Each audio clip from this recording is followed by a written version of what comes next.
on here. So in this lesson, we're going to go through the arpeggio thing you just heard. So that's the minor version. I'm also going to show you a major version, as well as some tips on how to get your articulation up when it comes to sweep picking. So let's get started here. The first one is based on D minor. So we're going between this 3-string arpeggio and this 5-string arpeggio. Both just D minor. And what changes here is the top notes. We're gonna go, that's sort of the top melody, right? So that's the movement that happens here. So if I do that slowly,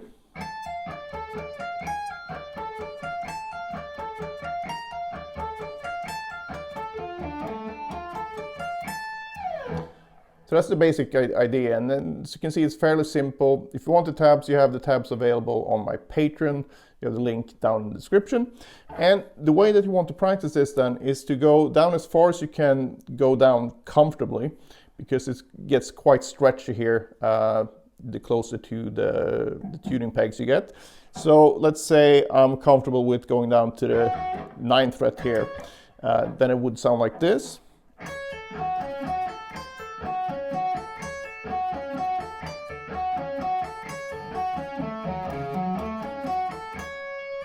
And that's pretty much how I would practice it. So I would do 1 or 2 reps of the whole thing and just move it up. So something like this.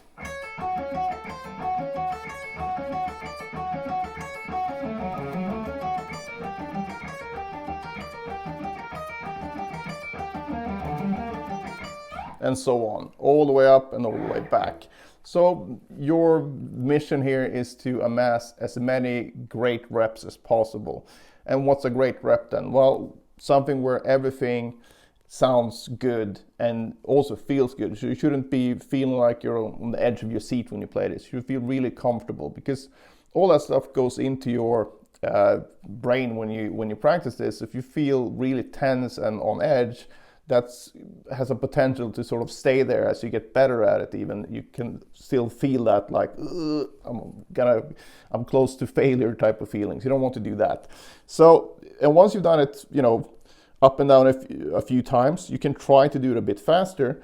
But I think it's very important that you practice mostly slowly, as long as you do the correct motions. And sweep picking is quite good in that regard, because for the right hand, you want to do rest strokes. So if you look at this, you can see that my pick is falling from string to string. So now I'm starting this with an upstroke because we have a pull off. But from here, so we got up, pull off, up, down. So I make sure that I follow through and stop on the B string here. Right, so I'm not doing this, because if I do that, then I have to get back in, and then, you know, all kinds of shit can happen. So if you can get this, you're in very good shape to get the rest of it, right? But again, focus on that when you practice really slowly. And then you'll find that when you try to speed it up a bit, it's going to feel quite effortless. And if you want to find the correct sweep motion for your technique, a really good way to do that is just mute the strings like this. Let the pick fall from the lowest string up to the highest string in pitch. It's like this. So this is basically, you know, a slow strum or a very fast sweep. And then you do the same thing backwards. And then you try to connect them, but you try to get rid of that gap here. So, and when you do this, you're going to find that you'll see how your right hand behaves at this tempo, because this is way faster than you probably ever will need to sweep, right? So, and when you slow this down, you're going to find that you're actually doing rest strokes when you actually play this. So it's a good idea to find this, and as you practice, make sure that you go back and forth between doing, you know, the actual thing and also just getting back to the way that the sweep technique should feel. Because I've seen this a lot with a ton of students where they're fine here first, but then when they try to, you know, play a sweep, start doing all kinds of weird shit with the right hand. So make sure that you focus on the rest strokes when you play slowly. So the pick should be in contact with the string. So if you look at the 5-string arpeggio here, upstroke, contact with the B string, pull off, waiting for the finger for the B string. When I play that string, contact with the G string, contact with the D, contact with the A, and then now you don't need to necessarily hit the E string here because we're gonna go to a downstroke here. So this is pretty much the only time where you're not doing where the rest stroke isn't as important. But then when you hit the downstroke, now you're resting here.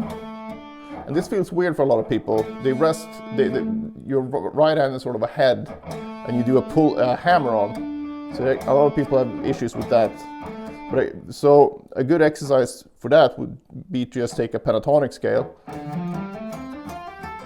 and do that. So down, rest stroke, hammer, down, hammer. So that's a good thing to try. And you can also do it that direction as well. Anyway, so back to this one. So when you do this, you're going to find that it feels really secure in the right hand, and unless you sort of fall off your chair, you probably won't miss the string when you're on it. So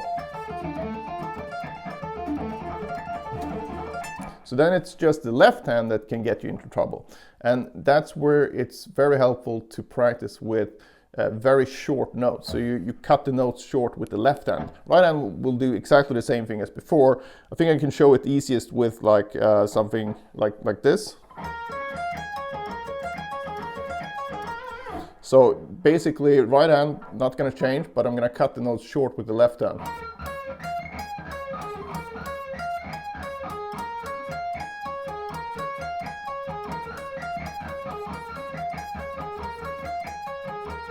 And this is helpful to practice very slowly. Now, as you heard, it doesn't really sound very good when you go. But that's because there's a big gap between all the notes, right? So when you play faster, the gaps get smaller, so it sounds more connected. So again,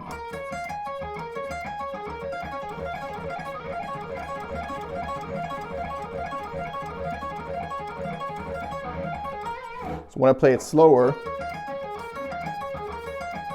it's kind of staccato.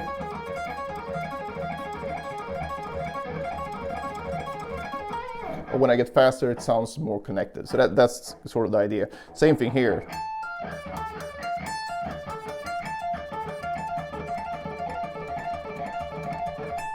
So if you find that you have trouble with articulation, look at your left hand and practice the notes by cutting them short. But try to get as good of a tone as possible anyway. So you don't really want to get a really crappy tone, which is easy to do when you apply this technique. I used to practice this a lot without even an amp, so just going. Because I found that I could focus on the actual quality of the note without hearing all that kind of stuff that you get from distortion.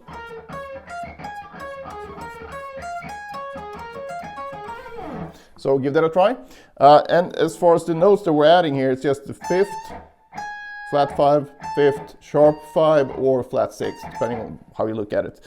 And now I said we're gonna do a major version as well. And I've done that one here in B flat major, and it sounds like this.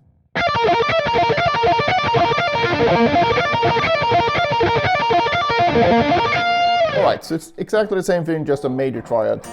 So even the top here is going to be the same. So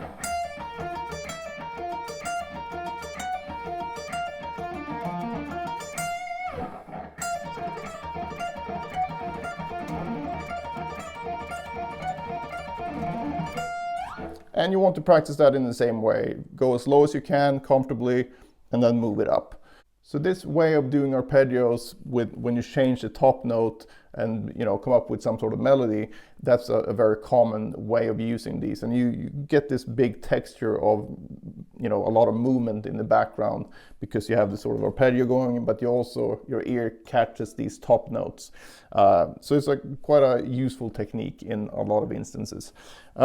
So that's basically it for this lesson. If you have any problems with sweep picking or any other questions or any requests of what you would like me to see cover, just let me know in the comments below. So good luck with this one, and see you in the next one.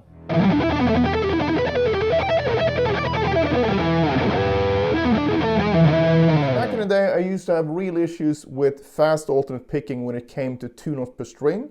I was fine with 3 notes per string, but the 2 note per string thing was a bit harder to crack.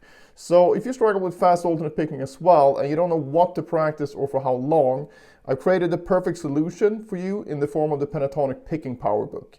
So in this book, you'll find a daily workout that will not only help your pentatonic picking, but will also upgrade your overall alternate picking technique. So it contains basically the same exercises I used myself to develop my picking abilities, as well as numerous students over the years that I've given the same exercise to with great results. So I know these exercises work as long as you put in the work. So it's not a quick solution or quick fix. It will still take a lot of work, but at least you have a very easy to follow routine. So if you're up for a big alternate picking upgrade in 2024, I cannot think of a better start.